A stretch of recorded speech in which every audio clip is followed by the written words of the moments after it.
Hi, my name is Maria Collins, and today we will be making our fantasmas dulces, or ghost meringues. This is egg whites that have been sitting at room temperature, and then we're just going to let that, with a pinch of salt, we're just going to turn that on low. You'll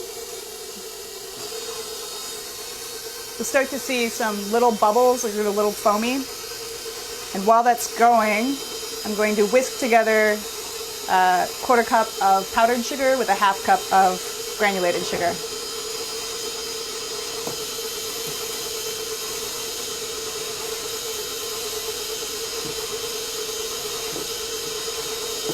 I'm going to try to get the clumps out. You could also sift it together if you'd rather. Little blobs won't matter. So once you start to see a little bit of foam bubbles around the edges, you can bump it up.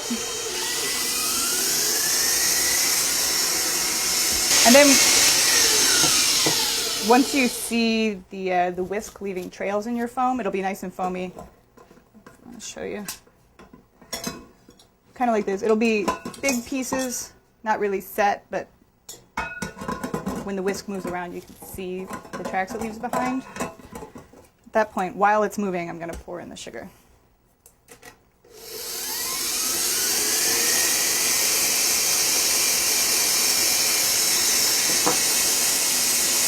Scrape down the sides, get all that sugar in there. Really, if you have a meringue recipe that works for you, you can use it. It doesn't have to be the exact. People have different recipes and different methods, and it's all fine.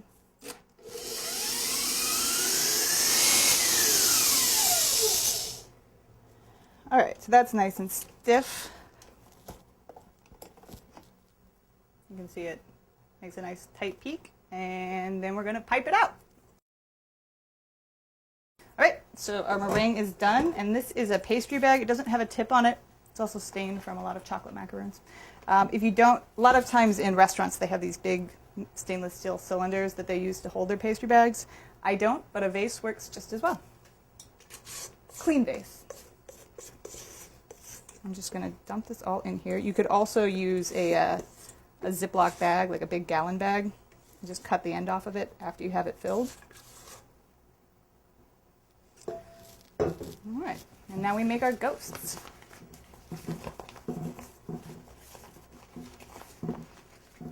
Give the top of the bag a little twist to hold it in. Set that aside. And the way you do it is you just make kind of like a little snowman. Make a little blurb and a little blurb, and then a third little blurb, and that's his head. And you want to have a nice little tail on it, give him kind of a Casper the Ghost sort of floofy thing on it. These are not all going to look the same, and that's kind of the fun part, is that it gives them some personality.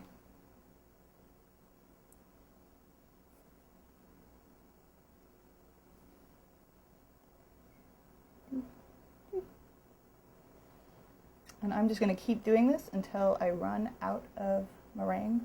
Should just fill this sheet. Okay, so now we've got our little guys all piped out. Some of them are prettier than others. Some of them will probably kind of slouch as they bake, and that's fine. They all have their own personality. Now I'm going to give them eyes. These are anise seeds. And what you do, anise seeds have these tiny little sprigs that come out of them, and they make for quirky little eyebrows on our ghosts.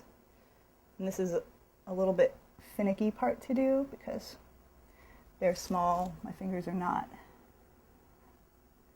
And this takes a little while, but I think it's worth it because it's their eyebrows that totally make them.